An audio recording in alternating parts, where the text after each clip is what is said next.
everyone, and welcome to the Google for Startups Accelerator for Women Founders Virtual Demo Day. I'm Ashley Francisco, head of Google's startup developer ecosystem efforts across Canada, and I have had the absolute honor of leading our second Women Founders cohort. And with me today is my wonderful co-host. Hi, everyone. My name is Jason Scott, and I head Google Star Developer Ecosystem efforts here in the United States. And I'm thrilled to be here to celebrate the 12 companies in our 2021 cohort. In June of this year, we opened applications for our second annual Google for Startups Accelerator for Women Founders cohort. We received hundreds of applications from women-led startups across Canada and the US, and we could not be more excited for you to hear from the 12 companies selected and their talented founders. Today is a celebration of everything they have accomplished so far and a look ahead to where they're going next. And after 10 weeks, we've made it to the end of a wonderful program. It's been quite the journey for our founders and their teams as they each developed bespoke OKRs for what they wanted to achieve during the program. And they've all tackled complex projects around product, design and UX, technical infrastructure, data and machine learning, growth marketing and sales, and of course, people and leadership. And as usual, it's been a productive 10 weeks. In a moment, we will allow each of our 12 founders the opportunity to tell you more about their companies and their team. So, with that, let's get started.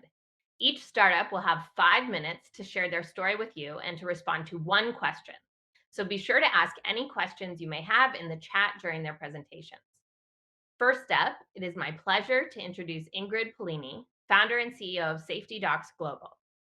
SafetyDocs is a British Columbia based document management solutions platform that streamlines and automates permitting and licensing documentation workflows. We are a compliance and permit management software in a $6 billion market. We represent multiple clients on the Fortune 500 list and made more than $500,000 in recurring revenue last year. I'm Ingrid Polini, the CEO, and this is SafetyDocs.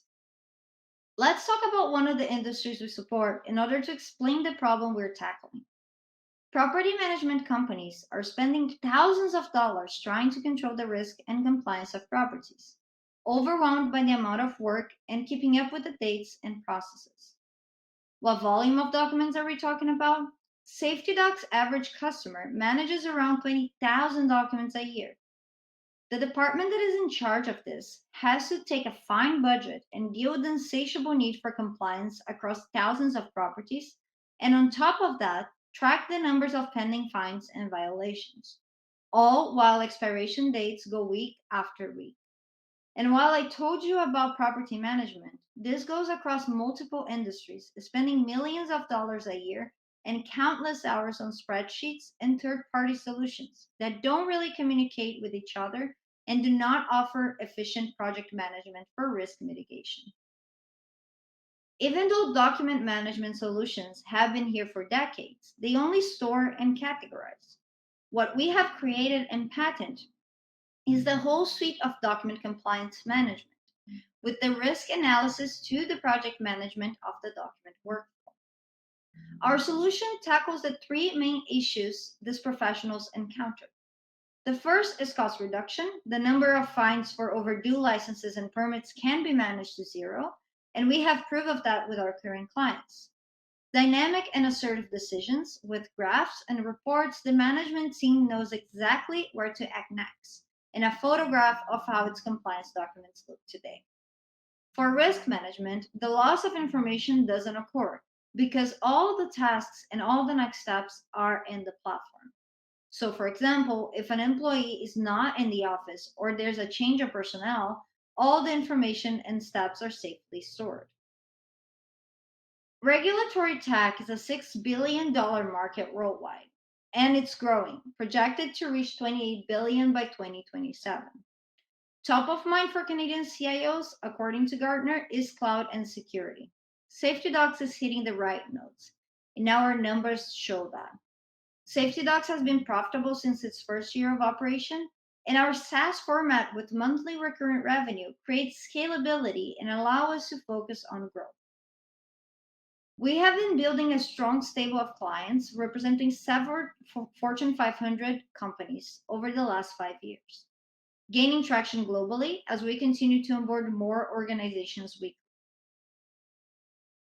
Using SafetyDocs, customers increase the number of compliant documents by more than 35% and are able to zero in the number of fines received yearly.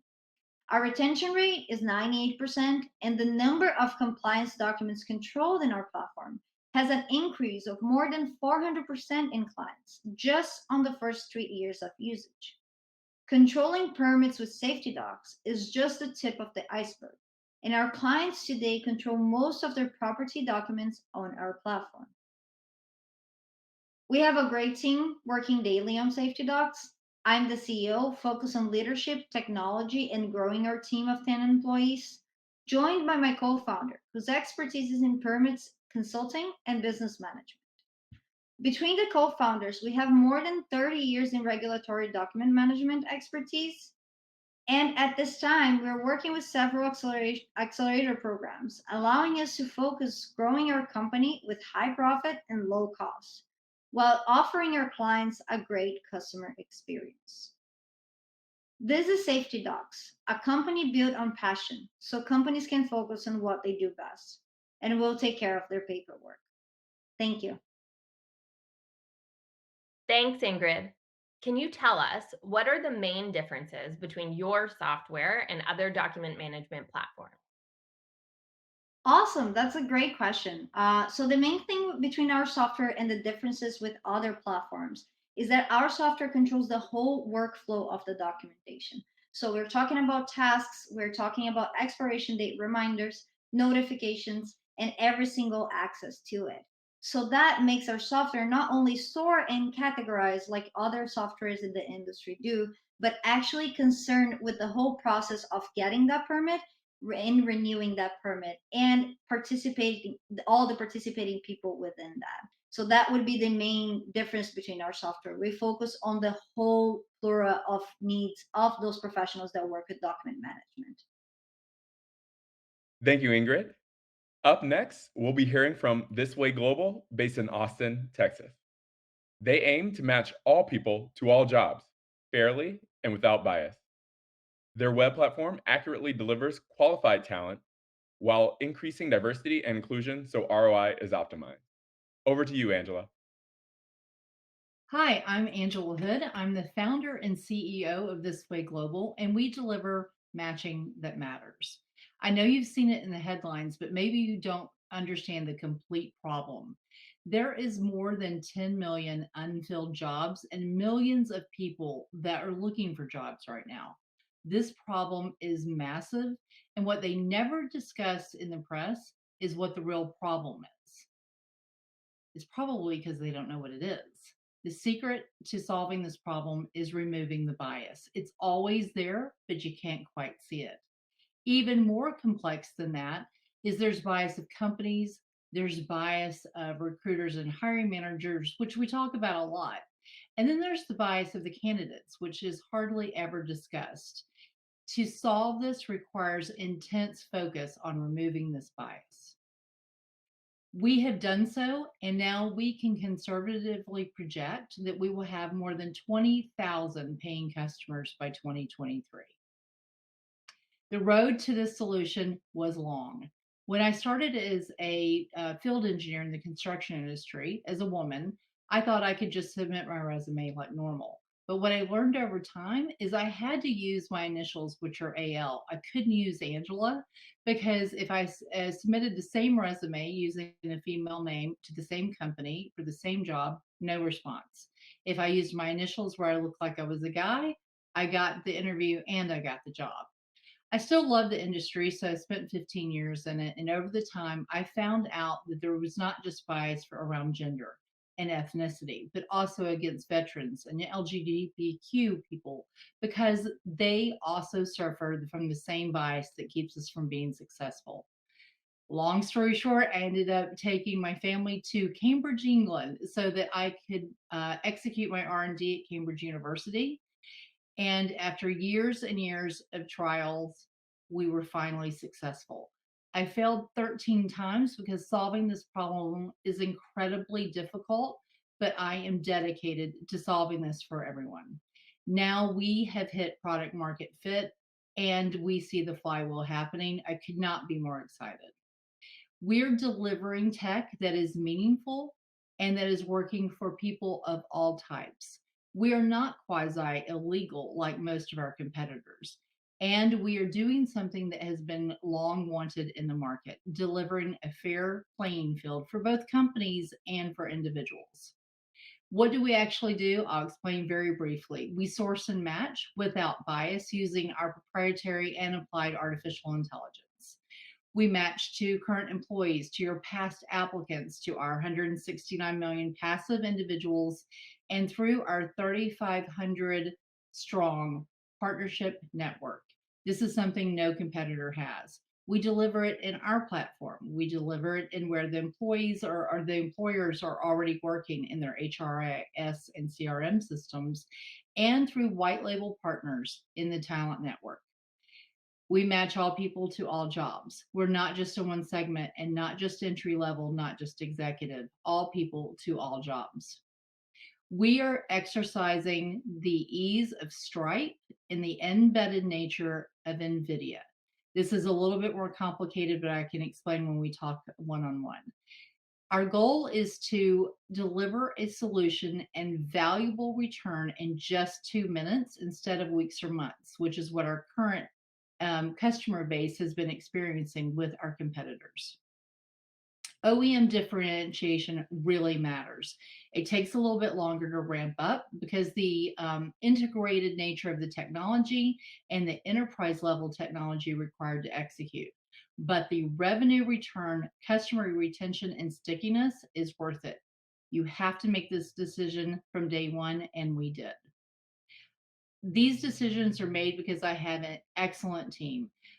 This is my fourth company, but that is only part of the equation. I'm so supported by an incredible team that has more than 500 million in exits. My CTO is out of Disney. My CRO has been in the HR tech industry for more than 30 years. I have specialists with startup growth in finance. I have specialists with compliance and regulatory requirements around contracts. And I have one of the greatest advisors who has led huge companies, billion-dollar exits, and has had the experience around 300 SaaS companies. We are raising around right now and are very interested in talking to investors. They're interested in helping see this vision become reality. I'm Angela Hood. Please reach out to me at contact@thiswayglobal.com, and I will look forward to hearing from you. Thank you, Angela, for such important work. One question for you. There are a lot of companies trying to solve this problem. So how is your solution different and or better? We're often asked, how are we better than the competition? So the first I would say is when we were building the technology, I also needed to build a network because I really needed to understand what the problem was. And during this time, we built a proprietary network of 3,500 partners. We're going to expand that to 5,000 by Q1 of next year. But this whole network is where we are delivering diverse candidates that are very qualified, and also no one else has them. You're going to find them on LinkedIn, for instance. The second thing that I think really makes a difference for us is the embedded nature of our technology. We're focused on delivering that value to a customer in just 2 minutes, not weeks and months later. And based off of the companies that have left our competitors and come to us, I see that they hold this in great value. And lastly, very importantly too, we're more affordable. We really deliver great value, so they're not trading off any value for the reduction in cost. But because we're fully automated, we're able to deliver that value at a cost savings and an efficiency that companies really, really need right now. Inspiring work. Now, I'm thrilled to introduce Journey Foods, a second Austin-based startup that solves food science and supply chain inefficiencies with software in order to help companies feed 8 billion people better. Hello, everyone. My name is Rihanna Lynn. I'm the CEO and co-founder of Journey Foods. I'm grateful to have the opportunity to share with you how we're saving companies tremendous time and money and bringing better products to millions of people every single day. More than 85% of our new food products that are hitting the supply chain are failing. In a market where consumers spend close to $3 trillion a year on packaged and processed foods, these issues here are becoming more pressing than ever. We consume about 70% of our daily caloric intake on packaged processed foods, and now they have ever pressing impact on our bodies, our environment, and our pockets. It's becoming increasingly difficult to manage the supply chains for feeding so many people. Not only are we almost at 40,000 people for every one food producer, but in the wake of COVID, we're facing more and more dire supply chain disasters across the world. It's really exciting that our mission at Journey Foods is to bring and optimize food innovation and supply chain opportunities as much as possible with key data that helps our users connect to alternative ingredients and processes to save time and meet their needs. Let's dive into our platform a little bit. Today, companies are saving over 68% of their time and resources through what we applied as our low-hanging fruit, better data. We're continually finding alternative ingredients and building a strong database, including information from tens of thousands of manufacturers and sources that help us identify key micro and macronutrients data, greenhouse gas and water use data, for example, for sustainability, and overall cost data as we bring more supplier information onto our platform. What's also exciting is that we're saving a lot of overhead costs as well as decision-making time with monitoring and alerts that help our customers various regulatory pitfalls as well as find operational gaps. And finally, we are integrating with the likes of Google Sheets all the way to global inventory tools to help customers come onto our platform as fast as possible. It's a very easy process to get our recommendation engine flowing for them. They first add their recipe data, go through some small security protocol, and then they're able to develop, analyze, and launch as soon as possible. Now, this is a huge market, $3 trillion spent, as I mentioned earlier, almost $300 billion spent every year on R&D and IT alone. We're very confident in our ability to hit over $300 million in target annual revenue by 2026 with the partners that we have today and look to expand into. Now, the ROI is clear with Journey Foods. At a fraction of the cost and time, companies can launch new products and improve existing products with much less overhead, smaller teams, and much more complex data. Now, the market is riddled with old and traditional processes run by consultants and also a focus on consumer sensory interests like flavor and taste. But we really dive into the complexities of supply chain and layer on top different intelligence to help our customers win. Companies spend anywhere from $200 to $2,000 per month with plus added services to get started. Our average annual contract value is around $19,000. What we're so excited about is that the proof is in the pudding. We're serving companies that are multi-billion-dollar global teams, and we're also able to help small scaling startups as well, with just click a few buttons. We've achieved several $1 million in revenue, as well as found partners, investors, and also even government bodies to support us in now 3 different continents. Now, I myself have come from both food and tech background with scaling companies through IPO like Beyond Meat, as well as spending time at Google and the White House. I'm very excited to be joined by a team of data scientists and food scientists, as well as well-known industry and impactful and passionate advisors to help us solve these key issues.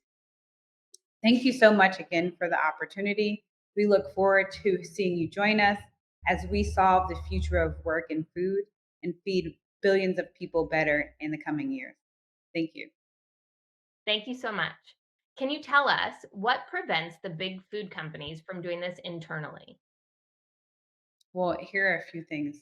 One, companies are riddled with the fact that we've had siloed data since we started developing packaged and manufactured foods at scale over the past 70 years.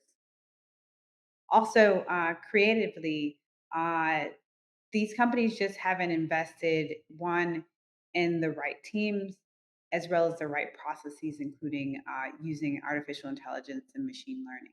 And so they're struggling to find the talent and the workflows to develop the data, as well as the fact that we need a much wider scale of data that companies just aren't going to be able to collect through building just internally with around their own products. Once again, amazing work.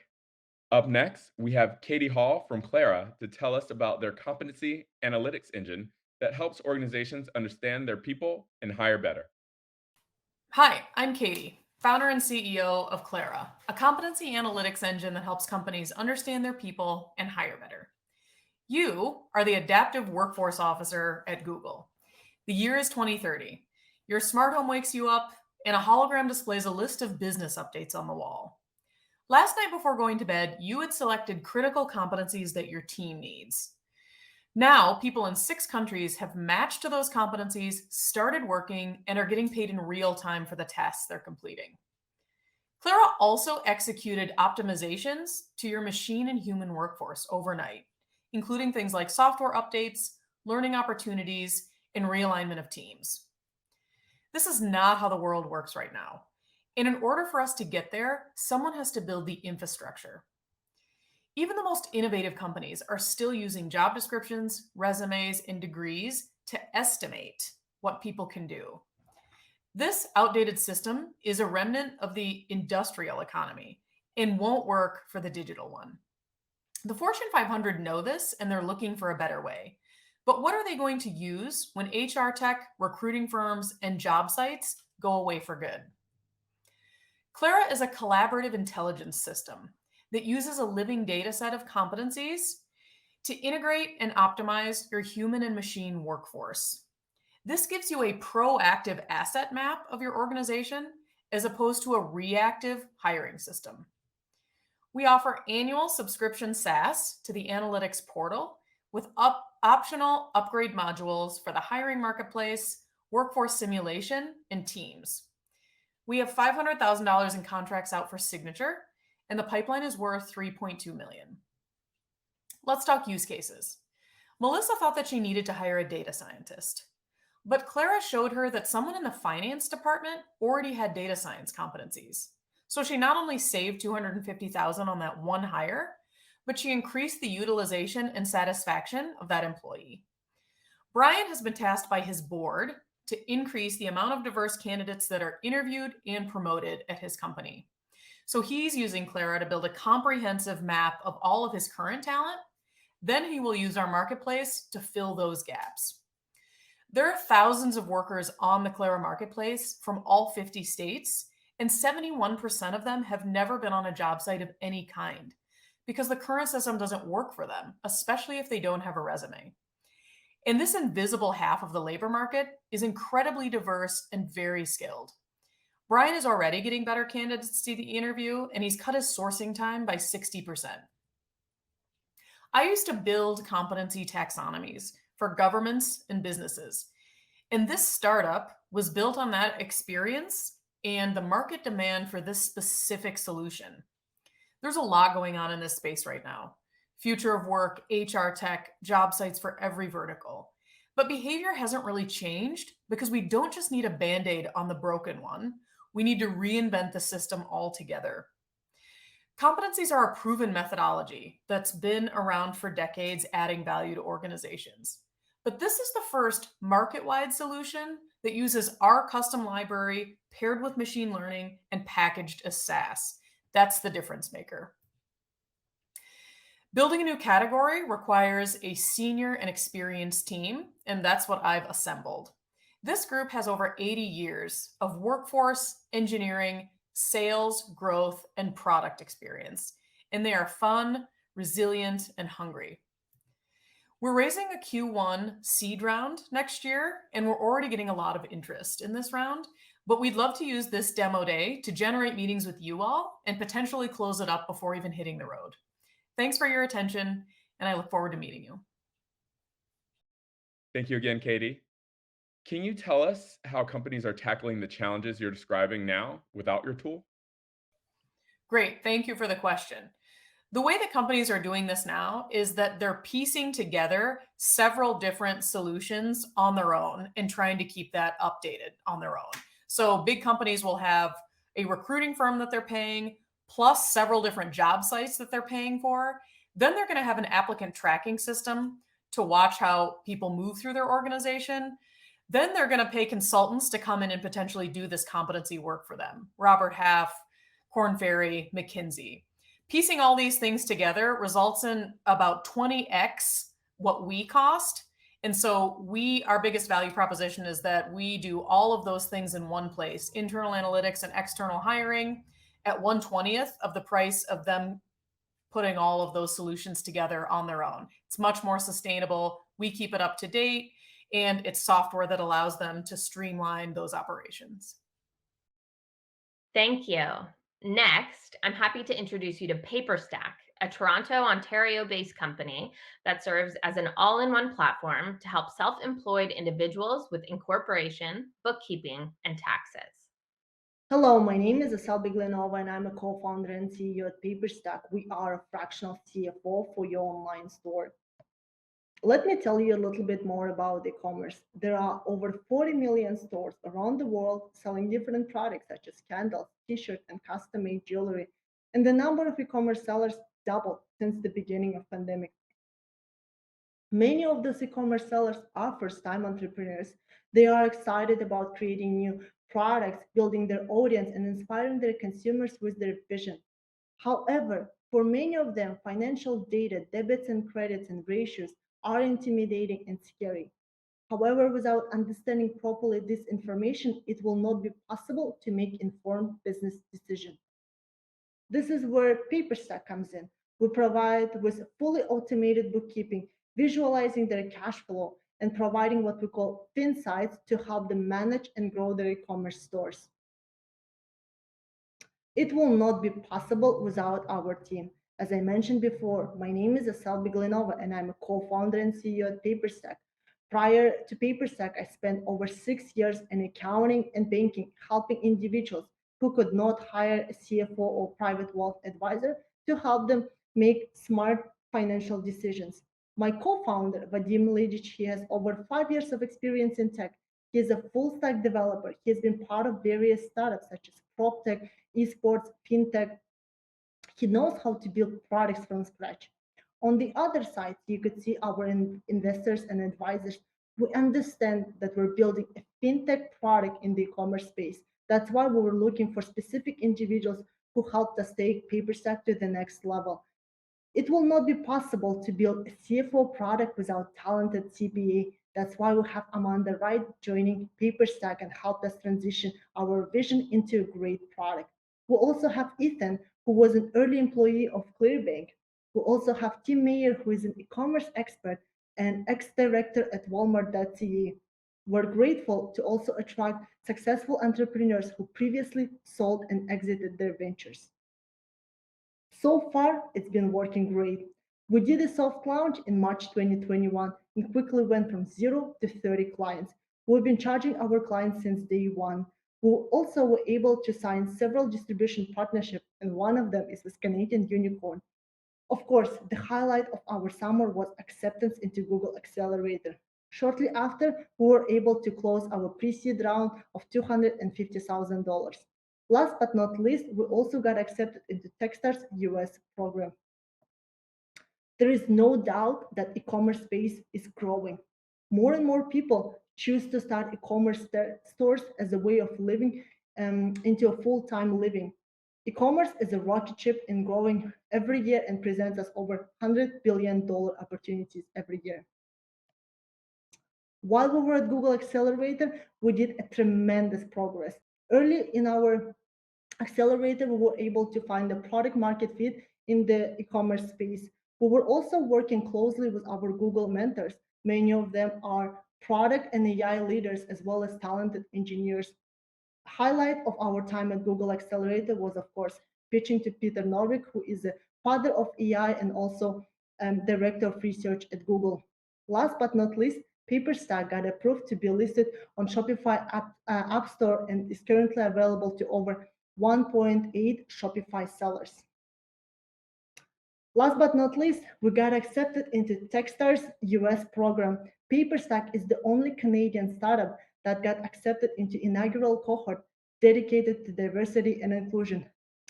It's an incredible time to be building fintech startup in the e-commerce space. Who is with me? Thank you. Amazing work. A question for you from the audience. Why are you the right team to solve this problem? First of all, Vadim and I were solving our own problem and realized that millions of other freelancers and e-commerce sellers face the same problem. Not only that, every day we speak to e-commerce founders and they share the problems that they're facing, ambitions and aspiration. Last but not least, we also have a rockstar team that brings unique skills and experience from e-commerce and the financial industry. Thanks so much, Estelle. Up next, I'm thrilled to introduce our last presentation before intermission. Jessica is the founder and CEO of Pocketnest, a comprehensive financial planning tool that helps financial institutions and employers connect with a younger audience and grow their business. Hi, my name is Jessica Willis. I'm the founder and CEO of Pocketnest. At Pocketnest, we provide comprehensive financial planning for Gen X and millennials in a digital platform. And we do this by licensing our software to financial institutions like banks, credit unions, insurance companies, benefit providers, so that they can better know their next generation of customer and identify cross-sell opportunities. Our platform is based on certified financial planning curricula, as well as behavioral science and psychology. I have 20 years of experience in wealth management. I'm a certified financial planner and a certified private wealth advisor. I've co-managed $1 billion for over 300 families, and I have seen a trend in the way Gen X and millennials are seeking financial advice. 90% of them have gaps in their broader financial plans. They're a generation that has $40 trillion in assets, and a generation of which a staggering 67% are getting all of their financial advice from two non-financial sources. Now, on the other side of this equation are the financial institutions who have challenges of their own as it relates to financial planning. Financial planning is a very time-consuming process, requiring loads of face-to-face time necessary to get to know everything it is you need to know about someone to give them independent advice. Plus, the next generation is firing their parents' investment advisors and financial professionals at an alarmingly high rate of 98%. And lastly, this next generation is looking for a more comprehensive financial partner and one that is based in technology. At Pocketnest, we've created the patent-pending technology that allows these financial institutions a way to provide a white-labeled financial planning experience to their next generation of customer. With step-by-step guidance, we take their customers through 10 themes of financial planning. We ask questions, take them through calculators and assessments, and their users end up with a customized to-do list consisting of recommendations, education, and tasks. Now, all of this information is shared digitally back to the financial institution so they can very efficiently identify cross-sell opportunities and non-interest income, as well as increase wallet share. We can initiate in-app external marketing campaigns right at the appropriate moment when an end user has a life-changing event that warrants the help of the financial enterprise partner. And through our CRM integration, our push reporting, our data share, and our admin dashboard, we're able to queue up all of this information and all of these qualified leads for our financial institution partners. As we coach users through financial wellness, we're gathering key insights that is very, very valuable to our financial institutional customers, like how many and which of their customers need life insurance or disability coverage, college savings, or traditional wealth management services. We are identifying hundreds of millions of dollars in potential missed revenue that is just sitting on the sidelines of our financial institutional customers simply because they do not know the needs as well as they need to of their next generation of customer. We even support product placement right within our platform. We're drawing directly to more sales. We do this by thoughtfully and intentionally placing the products of our financial institution customer right within that white labeled version that they're offering their customers. And not everybody are seeing these products, only for those end users for whom they make sense from a personal, psychological, and behavioral standpoint. Now, fintech is a crowded space, we know that. But we know this industry and have yet to find a tool that is truly comprehensive and digital, which is a must for any financial institution seeking to serve the next generation, making all of these companies not our competition, but our customers, making Pocketnest ripe for acquisition by any number of global financial firms. Our revenue model is an annual subscription fee charged to the financial institution and based on the number of end users. Our platform can be deployed in one of three ways, ranging from a plug and play inside of our mobile app to a freestanding app in the FI brand, as well as a custom SDK integration into the mobile app of our financial institutional customer. Now, we're a total team of 10 with a full-time team of 4. Our leadership team includes CTO Chris Washa, who has 20 years of experience and most recently was the CTO of GSTV, where he took them from early stage through scale and exit, as well as our CMO, Ashley Craven, who has over 15 years of experience in PR and marketing. Vlad Ochari and Ian Terracotta round out our development team as interactive art developer and software engineer. Now, we launched in October of 2019. We have 20 enterprise customers using our software, including 4 of the nation's largest and most innovative credit unions, and the foundation of financial wellness. We've been growing at 20% consistently month over month. We're venture backed. We've raised a total of $1.5 million in capital to date. We're a part of the Endeavor Network. We graduated BMO Harris Women in FinTech Accelerator, as well as Generators G Beta Detroit. We're having a blast changing the financial lives of millions of people.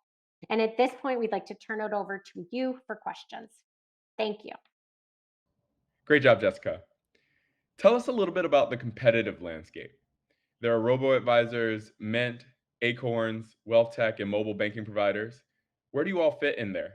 From our perspective, we have not found a tool that really meets the need of both the end user and the financial institution. From the end user standpoint, we haven't seen a tool that is truly comprehensive and digital.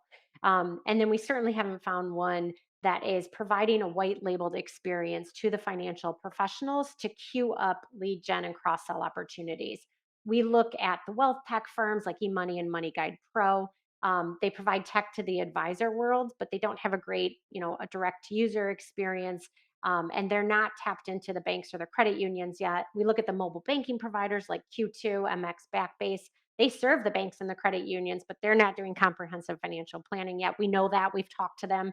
We actually want them to become one of our sales channels, and so we're integrating with them currently. We look at these wealth tech firms and mobile banking firms, as well as the direct-to-user robo-advisors like Wealthfront, Mint, Acorns, all as potential customers for us, as well as potential acquirers. And with that, we have reached the halfway point of today's program.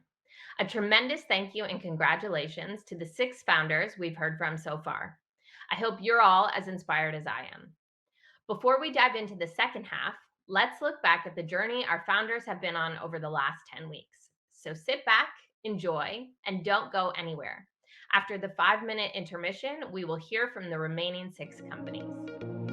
We're totally thrilled to be part of the Google Accelerator. Thank you so much for this great opportunity and see all those amazing founders, female founders. I'm so excited to be here. I'm so impressed with all of you. I just absolutely love badass women.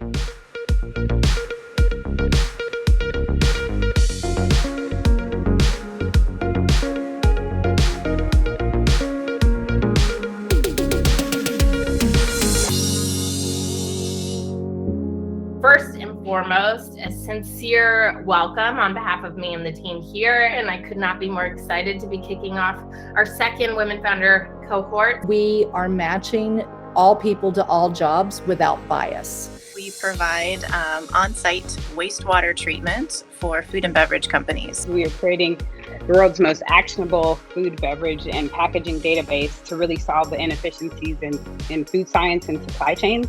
We are bookkeeping and tax filing platform on autopilot for freelancers. We aim to make data easy for educators, teachers, administrators, and even parents and students. We aim to provide real-time food safety, food quality solution to food industry, saving them time, providing accurate result, and so on.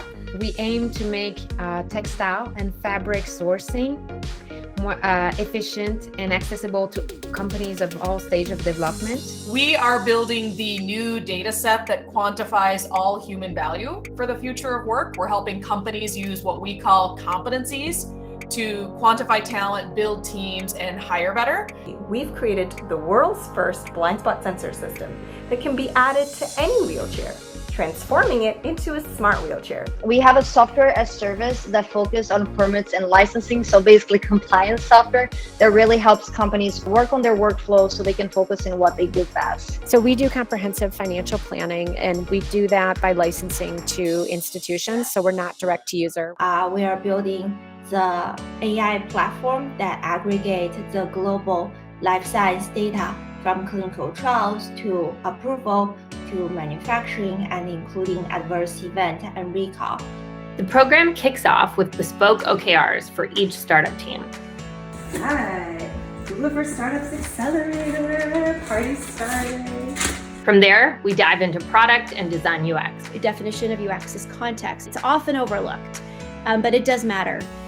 It refers to the situation in which the interaction occurs. Next, we focus on technical infrastructure and AI and machine learning. Business innovation becomes increasingly driven by software. Over 50% of all IT spending will go towards digital transformation. So they want to know, what is the current state of the system and why is it the way it is? And so being able to explain that is useful. You know, even if you don't end up making the recommendation, if they end up taking action on their own, you can help them by explaining what the current state of the system is. Next up, Growth Week, tackling digital marketing, brand building, and sales strategy. We call the messy middle of a purchase journey, which is essentially the life between when a customer decides they want to buy something and then they eventually go and purchase it. Prior to joining Google Accelerator, we had an interesting problem and a very cool product. Through Google Accelerator, we were able to transform and evolve from a product to an entity. And we conclude with all things people and leadership. I was primarily focused on things like culture, representation, org health, and org design. It was clear that there was an opportunity to expand how we talk about inclusion and equity. So what we did is we actually asked people around the founders. We asked their people, hey, is this person an effective founder? If so, why? And if not, why not? And then we take a small moment to celebrate with a demo day and graduation. Hi everyone, congratulations on Demo Day. Trust me when I say it has been our absolute honor working with you and your teams for the last 10 weeks, and we cannot wait to see what you do next. Hey all of you, congratulations. You have hit a milestone. You graduated for the Google for Startups Accelerators, and you're such a special cohort. It's close to my heart. All of you are female founders, and you are real role models for your teams and for women all over the world. But most importantly, we're one small part of your journey, and I know that you're gonna all do amazing things, and we can't wait to see what you do, and thank you for being here with us. Congratulations!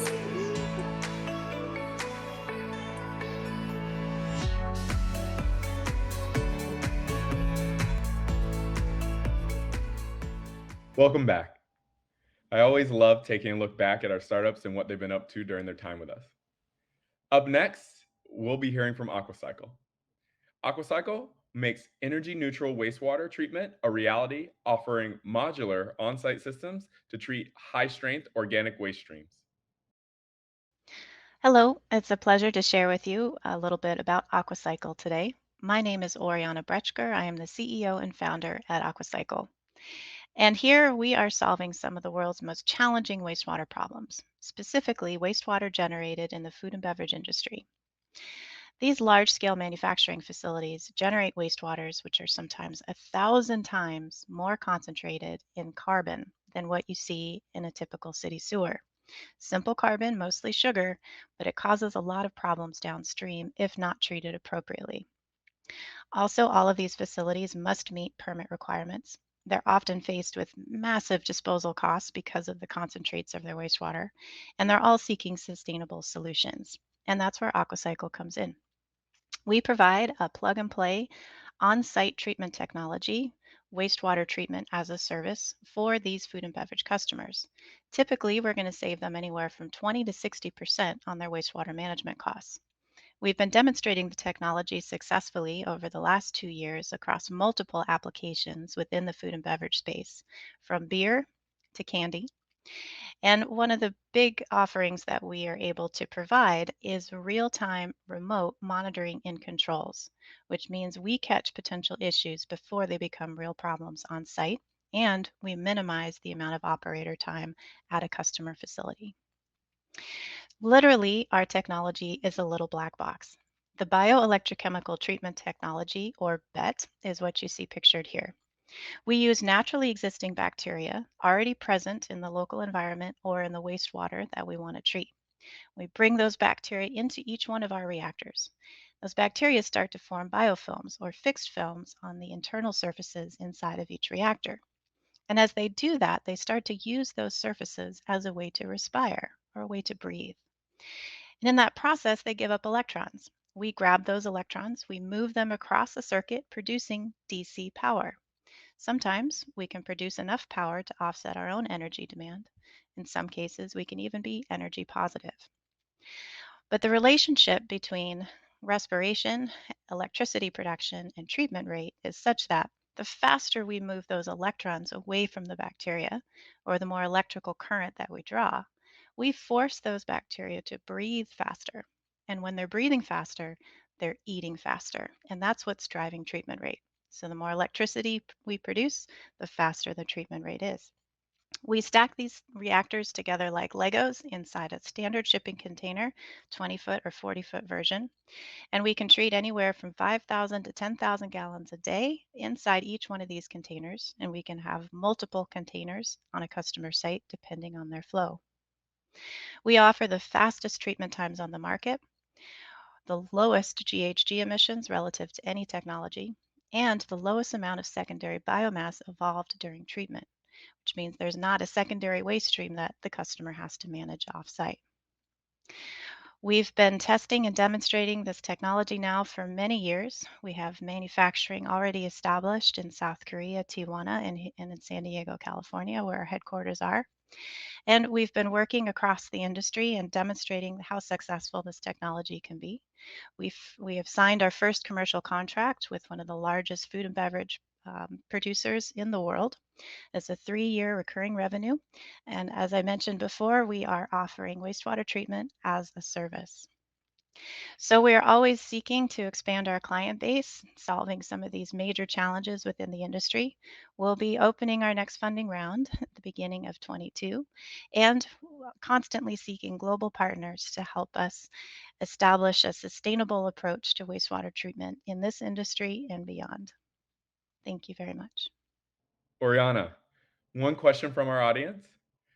What is the customer pain point your company is actually addressing? So the customer pain point that Aquacycle solves is in managing these very highly concentrated wastewater streams that are generated during the manufacturing process in most food and beverage systems. About 80% of the total volume of the waste that comes out of a plant is actually pretty clean water. Only about 20% of that volume represents a majority of the cost and a majority of the issue. And that's what Aquacycle tackles, that 20% volume. We do a direct on-site treatment, which means that that remainder of the bulk of the water, which is already pretty clean, can be reused upon treatment. And we help to save the customer on their sewer discharge bill and also improving their sustainability. Thank you, Oriana. Up next, we'll be hearing from Shweta, co-founder of ImagoAI. Based in Minnesota, their proprietary AI solution does real-time food safety and quality testing at food manufacturing facilities and on farms. At ImagoAI, we work with food processing companies in automating food safety and food quality analysis. Every year, 48 million people fall sick in the US alone due to foodborne illnesses, and that number is 600 million worldwide. These foodborne illnesses happen due to unscalable quality control methods, food industry spends $20 billion on food quality testing, but still is able to do just 2% of the testing. The reason for these low test capacity is chemical-based, slow and tedious test methods. And in addition to that, this also results in $10 billion recall costs to the food industry. ImagoAI's advanced AI solution automates food safety and quality testing by providing real-time results without any human bias, and it requires zero chemicals. We pair our AI solution with off-the-shelf spectral cameras. Currently, a food test can take anywhere from few minutes to few hours. It can cost anywhere from $10 to $100, and it requires an expert chemist to conduct it. We provide food manufacturers 100x faster solution, that too in a cost-effective manner. Now, they can scan for 100% of the food. In our paid pilot, we demonstrated a 25% increase in production capacity, 95% decrease in rework cost, and 90% decrease in labor time. After completing successful paid pilots, now we are signing a massive deal for $1.5 million in ARR. And we are experiencing a huge demand from the world's leading food processor and already have a strong sales pipeline of $20 million in ARR. Our cutting-edge technology is a combination of hyperspectral imaging and AI. This is the same technology that is used by NASA for space exploration, and now we are among the first few to bring it to the food industry. My name is Shweta, co-founder at ImagoAI. I'm a data scientist with a decade of experience in computer vision. My co-founder, Abhishek, is an experienced entrepreneur with a strong B2B background. We have amazing mentors with deep industry knowledge. Our customers love us and they feel it's a revolutionary solution for the food industry. After signing our $1 million purchase order, we'll be raising $5 million and would love you to join us in our journey to make food safe for everyone. Thank you. Thank you. Can you tell us what is the total addressable market you're targeting? That's a great question. In 2020, global food testing expense was $20 billion. It is rapidly growing market with a CAGR of 7.3%. 25% of that market share is from the US. Billions of tons of food is produced every year, and with growing population, it's increasing more. There are more than 1 million production lines in the US alone, and we're already working with some of the world's largest food processors. Thank you. Amazing work. Next, we have Schoollytics, a Washington, D.C. based student data platform that enables schools to connect disparate student data sets to transform the data into meaningful insights in action. Over to you, Courtney, to tell us more.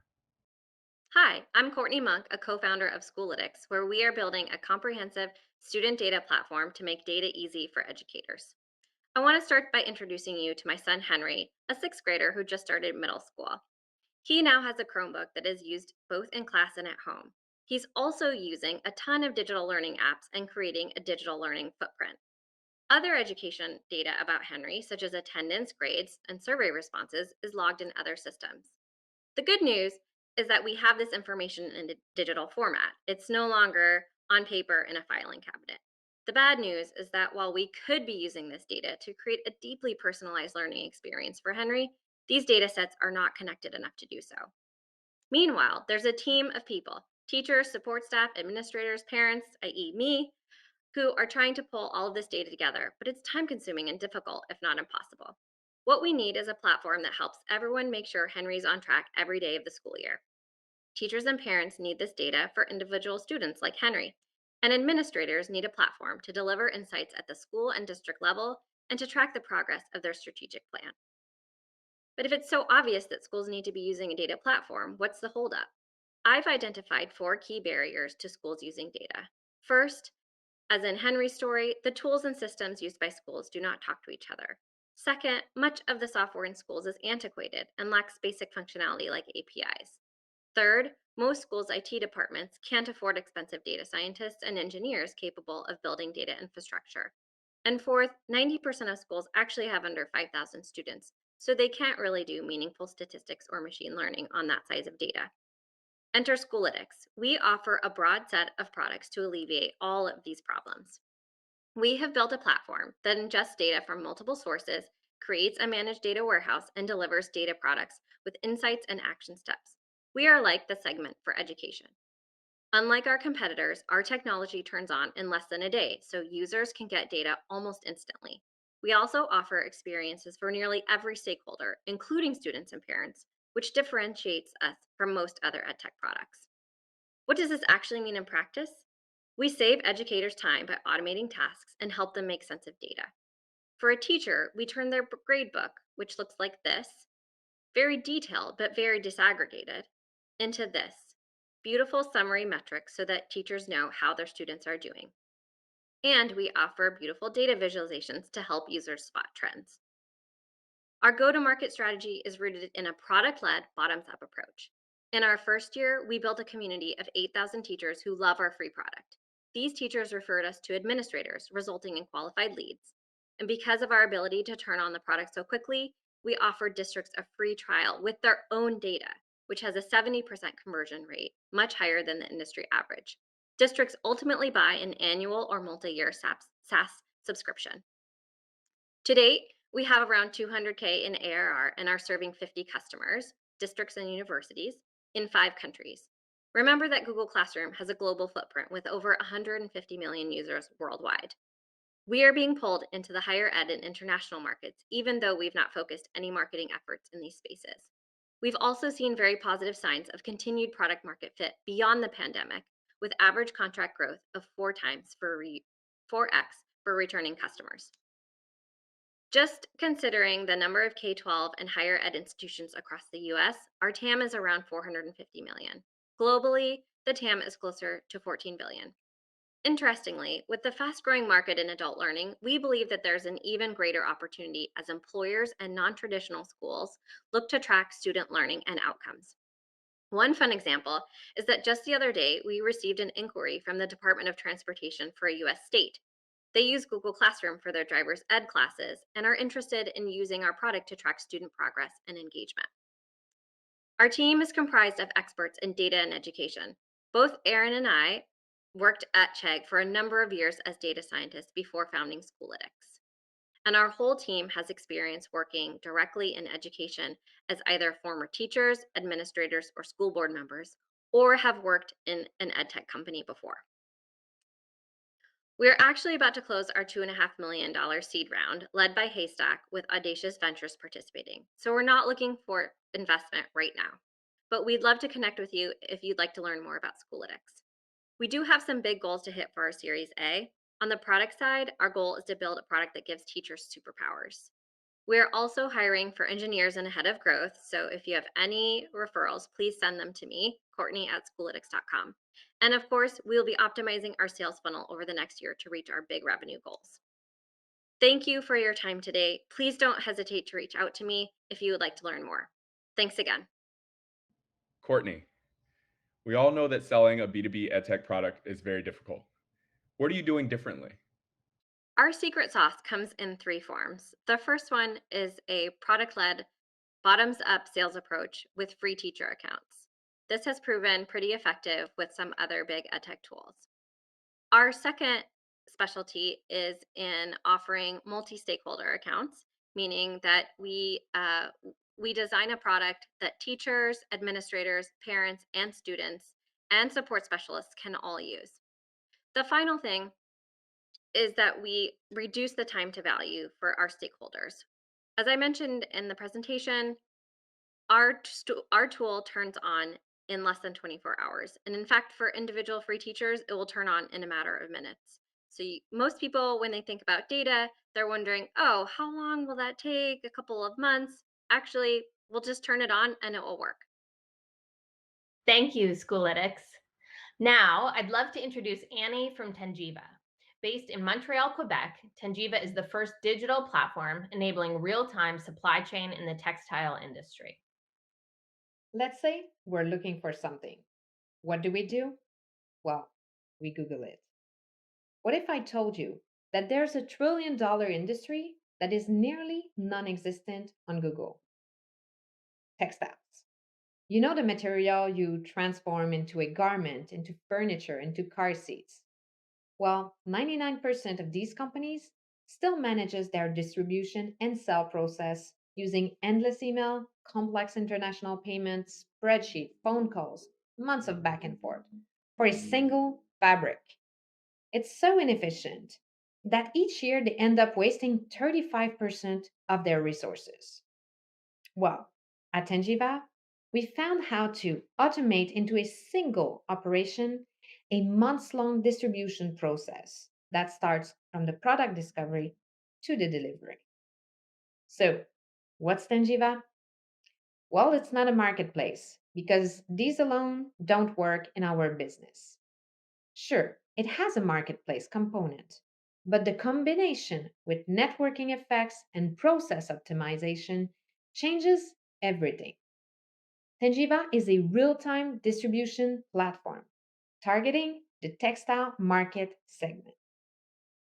It's like a central hub where apparel brands of all sizes can log in to discover suppliers and simultaneously build their supply chain in a click, while also allowing these same textile supplier to integrate Tengiva's engine into their own website to create their individual e-commerce. So, what makes us different? Well, for one, we don't sell textile. We're the technology that enables the textile suppliers worldwide to sell theirs. But most importantly, we are the first to decode the recipe to be able to transact textiles in scalable volumes online. Sounds simple with all the Shopify and Amazon nowadays, but in our business, not so much. So, how we did achieve it? Data. You see, in our industry, everyone speaks different languages. So, step one was to build the first standardized terminology of its kind that would be capable of enabling unlimited AI solution from CO2 calculation to material recognition. Step two, we use this data to automate the transactional process, logistics, and up to the duty declaration. It all started with two industry experts. Myself, a published author with 15 years experience from the apparel design to textile sourcing. And our co-founder, Carlos Agudelo, a PhD in polymer engineering with 25 years of experience from fiber to manufacturing and research. Then joined Francis, a full-stack developer with 20 years of experience, and today we grew into a team of 15, each experts in their respective field, working with leading international suppliers and mentors who worked with renowned brands. So, how scalable is Tengiva? Our revenue model is a dynamic service fee that adapts to the purchasing volume of the past 52 weeks of the buyer's account. The initial target market are emerging brands, meaning companies with less than 10 million in revenue who source between 100,000 and $1 million of textiles per year. Tengiva's technology offers them unprecedented access to leading suppliers and automates all of the complex back office work for them. Just so you know, they are 150,000 in the world. Therefore, while we project that in 2024, the revenues from service fee alone will represent 18.3 million through 5,000 clients. Tengiva has a major mission, which is to push forward one of the oldest industry in the world, because the 1940 practices no longer speak to the expectations of its customer. The extent of Tengiva does not hold in 5 minutes. There's sustainability, projects, partnership, and finance. We're currently raising our first equity seed round, which we are already halfway through. If you're interested to learn more or to share your expertise with us, scan this QR code and connect with me. I am Anissé, CEO and co-founder of Tangiva. Thank you. Thank you, Annie. How are you able to create a single lexicon for such a diverse vocabulary that is currently different based on geography? So, when you're doing data science, the best data or the more raw data, meaning the system won't understand what is red. You need to explain it what is red. So what we've done, we didn't said that a fabric is red. We directly went to the color coordinates, for example. What it does is that it becomes a value and we can extrapolate it in many ways. We can extrapolate it as a color, as a color name, for example, in Pantone directory or in Coloro directory. That's one example. The second is that we did the same for the textile construction. For example, a designer will say, oh, I'm looking for a voile fabric. And someone else will say, I'm looking for a shirting fabric. And they are one and the same in somehow. They are 150 gram per square meter, 100% cotton plain weave fabric. So what we've done is we went to the source, we detailed the data, so we can then translate them into any way we can or possible or apply it even. Thank you, Annie. All right, we have two more amazing founders to hear from. Now I'll hand it over to Michelle Wu from Nyquist Data. They help companies around the world assess critical life science data and insights, which maximizes efficiency, resources, and results for innovation. Hello, everyone. I'm the CEO and co-founder of Nyquist Data. I'm very excited to share with you the journey at Nyquist Data. We're building the Bloomberg for life science. In finance, everyone must have Bloomberg. And in life science, everyone must have Nyquist Data. We are an all-in-one AI platform that aggregates all the unstructured data, especially from clinical trials and approvals, to help companies to accelerate their R&D innovation. So this is how our journey got started. When I was at Novartis, the largest pharmaceutical companies, I struggled day in and day out to find the useful insight from clinical trials so we can accelerate our go-to-market time. At the same time, patients are dying waiting for a cure. On average, it takes 6 brilliant analysts and 3 months to aggregate just a comprehensive analysis for a single molecule. That's a lot of time wasted. So I left Novartis to build Nyquist Data because I want to solve this universal pain point for this industry. And Nyquist Data is a solution that I wish to have. And the problem is very easy to understand. Since we are all locked in this pandemic, we can relate that it takes at least 10 years and 2.6 billion to build an innovative molecule. One of the challenges that causes to the cost and delay is that there are so many useful insights from prior knowledge in clinical trials. It's just nobody knows the data exists. Nobody knows how to find this data and use those data. And the root cause is that there are so many unstructured data. You go to the US FDA, China FDA, scrape the internet. And the process to aggregate all those insights are so manual, like PowerPoint, Excel spreadsheet, and then Microsoft SharePoint. 1 month of loss equals to 30 millions of cost, let alone the patient's lives. So here's our solution. We built Nyquist Data, an all-in-one AI platform that drives insights from the very beginning of the clinical trials to the whole life cycle process. So you can get the insight from prior knowledge to accelerate your clinical trials and your go-to-market. On the left-hand side, this is a real-world experience of people at the R&D and in this industry. Let me paint a picture for you. If you print the clinical trial data on a piece of A4 paper, and to analyze just one molecule, you will read the whole size of a football field. But on the right-hand side, you can see our solution is so easy. Every bit of insight from the global market at your fingertips. It's not just a dream to accelerate clinical trials and approval. We are achieving that. We already have more than 22 paying customers from 7 countries, and we are accelerate our growth. The market is enormous. In total, more than 200 billions. And Nyquist data, by cutting through the clinical trials and the approval process, will fundamentally change the industry. The life science industry will be fundamentally different. Our future will be fundamentally different. There aren't a lot of head-to-head competitions.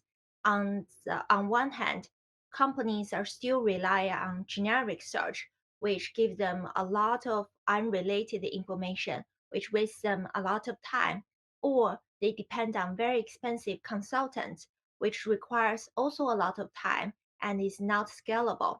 We have a unique insight because we have the data, we have the analytics, and we use the latest technology. We are raising our 3 million seed round, and we have validated the market need and find the clear path to $1 billion companies. With the 3 million seed round raise, we want to expand to pharma and reach 3 million revenue. We have a very unique and diverse team. I come from a commercial background with over a decade of experience in life science. I really understand the struggle that our customers are going through. And my tech co-founder has rich experience building AI startups, and he has a vast network to hire top-notch engineers in US, Europe, and in Asia. We have a very credible team to achieve those dreams. In short, we hope you enjoy our passion and join our journey. Great job, Michelle. Now a question from our viewers. What is the difference between Nyquist data and the existing FDA databases? Thank you. That's a beautiful question from the audience. There are 3 major differentiations. First, like Nyquist data, we are a conceptual AI search platform. So that's it's different from the generic search from the FDA database. Unfortunately, as you can imagine, a lot of the FDA databases, they are not searchable. We distill decades of data from the FDA into a guide for success for companies. And second, FDA database, a lot of them are in silo. So there's a lot of manual work required to really sift through the data and piece the data together. On the other hand, Nyquist data, we provide a holistic picture from the very beginning of a product, from the clinical trials to approval to supply chain, and also the real world evidence. So companies and innovators, they can have a holistic picture of a product and strategize their clinical trials and their go-to-market strategy. Last but not least, we are already the largest AI platform that aggregated data, not only the US FDA, but China FDA, Japan FDA, and European FDA, so that companies can benefit from our AI platform to bring their product to save global patients. Thank you, Michelle. Well, everyone, we have reached our final presenter. Last but certainly not least, I'm thrilled to introduce Pooja from Braze Mobility. Based in Toronto, Ontario, Braze Mobility developed the world's first blind spot sensor system that can be attached to any wheelchair, transforming it into a smart wheelchair. Hi, everyone. Meet David Watson.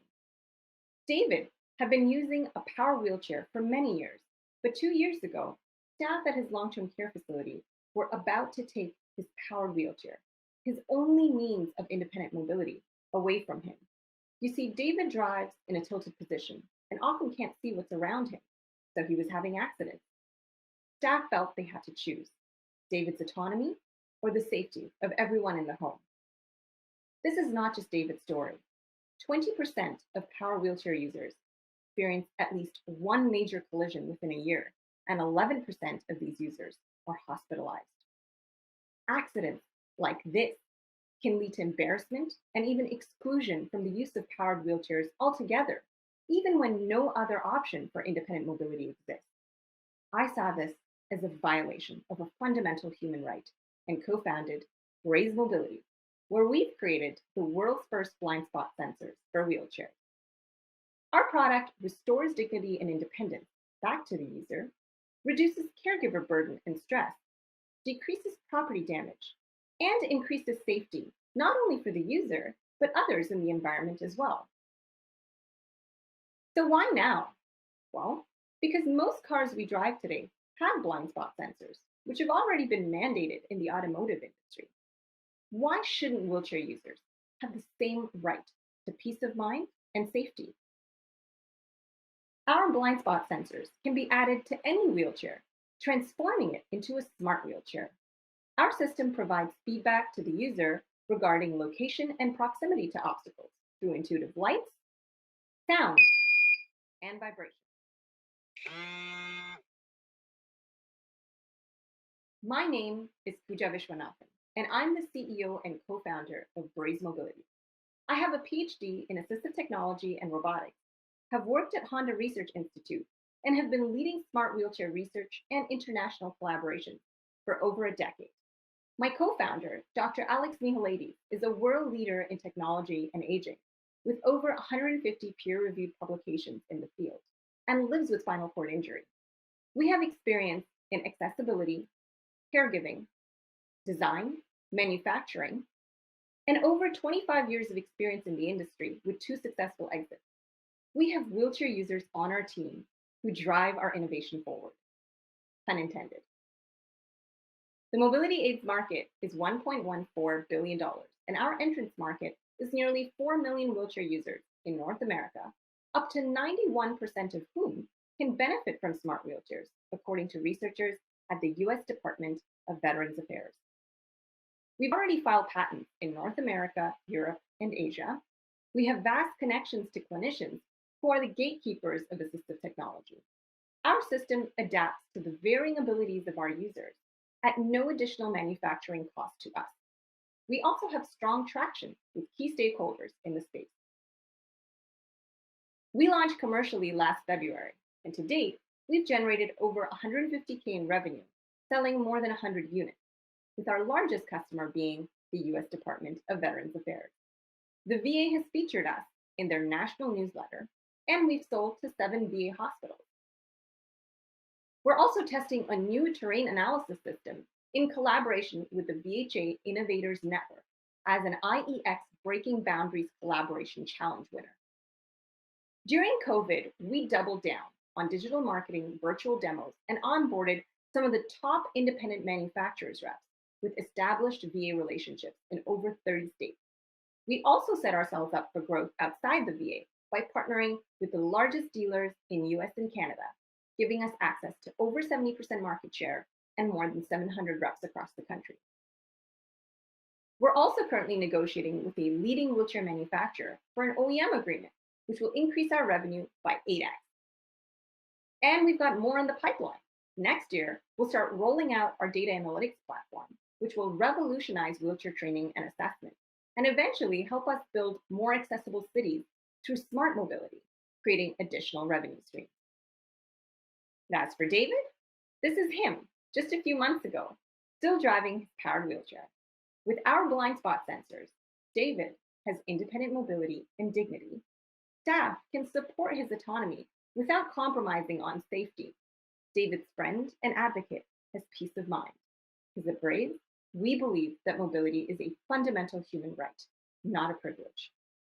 Our mission is to help millions of wheelchair users all over the world navigate boldly, independently, and safely. If you'd like to join us in this mission, please contact us at info@braisemobility.com. Thank you. Now, our last question for the day. The audience would love to know more about how you came up with this solution. Thanks so much for the question. So when I actually first set out to solve this problem, the first solution I came up with was a semi-autonomous wheelchair. This was a wheelchair that could slow down automatically and stop if the user was approaching an obstacle. However, through years of my PhD and postdoctoral research, we discovered that for individuals with cognitive impairment, this sort of system would be very confusing and frustrating. And so that led me to pivot to a system that was more alert-based and thus empower our users without taking any control away. So we went out into the community and talked to a lot of wheelchair users and discovered that property damage was a huge problem and that an alert system would really help them to prevent this sort of damage and to enable safety and independence. And then multimodality was a huge focus because we really wanted to ensure that our system was accessible to as many users as possible. And so that was the story of how our current solution came to be. And with that, that's a wrap, everyone. On behalf of Google and everyone who made this program possible, a tremendous thank you. Thank you to the 12 startups and the impressive women who lead them. It has been our absolute honor and privilege to work with all of you. Congratulations on a truly outstanding demo day. Also, thank you to the 100+ Googlers and partners who have generously offered mentorship and support to our founders, and for the work you all do for this ecosystem. Lastly, thanks to all of you, our viewers, for tuning in to learn more about these great companies. And as always, one final call to action for all of our viewers. For our investors and partners, our founders would love to continue this conversation with you. To potential customers, visit their websites, learn more about the awesome tech that they are building. And finally, to all of our allies and accomplices out there, please spread the word on this demo day. Interested in connecting with our founders? Reach out anytime or email our team directly. And with that, happy holidays, everyone. We'll see you next year.